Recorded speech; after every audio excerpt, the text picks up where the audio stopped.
Today is February 25th, 2024, sharing an update on the war between Israel and Hamas.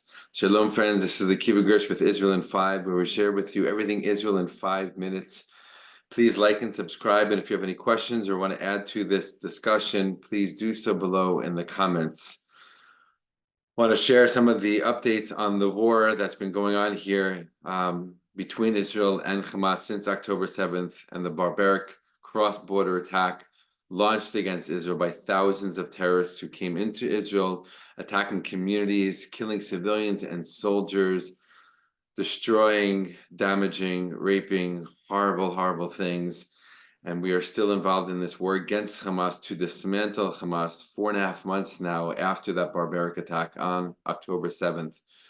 The IDF is still making major headway in the Gaza Strip, continuing every single day, every single night to hunt down terrorists, to kill terrorists, senior officials, to locate weapons depots, underground tunnels. We know that there's hundreds and hundreds of miles of tunnels underneath Gaza, as we've said before, but we'll say again, it's always important to remember that there is a Gaza on top and there's a Gaza down below.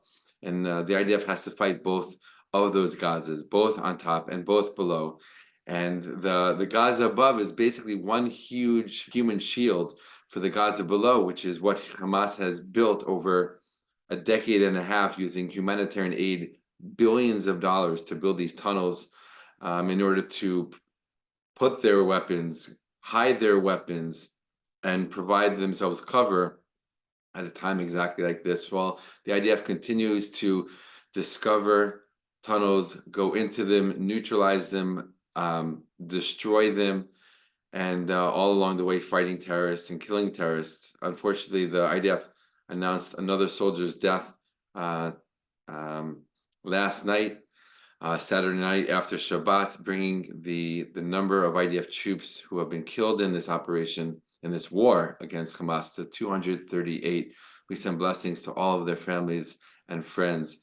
Right now, there is a hostage deal being discussed between Israel and Hamas through mediators in Paris. And from what the news says is that they are coming closer and closer to a deal. The details that have been revealed so far to the public is that it would involve 400 terrorists being released from Israeli prisons, about 40 Israelis released, Israeli hostages released, and a 6-week pause in the fighting, after which the fighting would continue. It's not finalized. It's happening as we speak. Some officials have said headway has been made, but they're still far from a final deal. We'll see what happens with that and keep you all updated. In other news, just a few days ago, there was a horrible, horrible terror attack just outside of Jerusalem on the road coming from the east, which is in the direction of the Dead Sea. A big Israeli community called Ma'ale Adumim. It was in the morning hours when there is traffic leading up to a checkpoint that then leads into the entrance to Jerusalem. Many people have called this road, this traffic jam that happens every single morning, a death trap.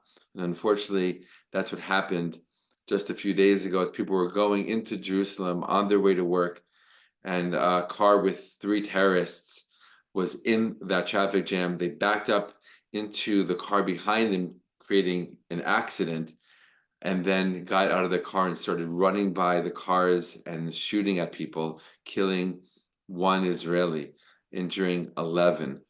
There was a reservist soldier who was in the car with his mother going into Jerusalem to work, who had just been released from Gaza. He had a weapon with him. He got out of his car and he engaged the terrorists and got into a gunfight with them. He was able to kill 1 of them.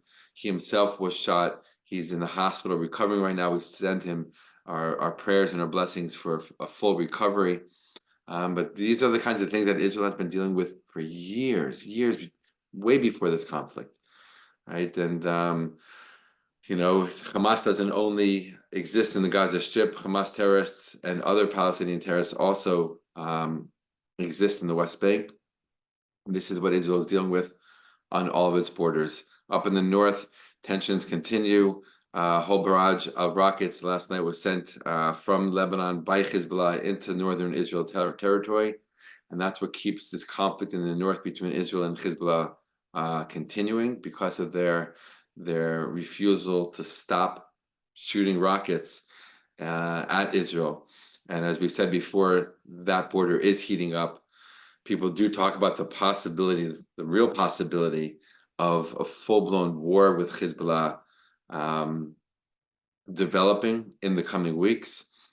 We'll see. Obviously, nobody wants that war, but at the same time, Hezbollah is an entity that needs to be dealt with. And like Hamas and the Gaza Strip, completely dismantled so that the northern communities and all of Israel really are living in safety and security. So that's the update here from Israel. We appreciate all of your thoughts, all of your concern, all of your prayers, and all of your blessings. Continue to do what you're doing to support Israel. We appreciate and feel all of that, and of course, sending all of the soldiers all of our love and strength and support, and our prayers to the hostages and their families for a swift and safe return home and an end to this horrible, horrible crisis.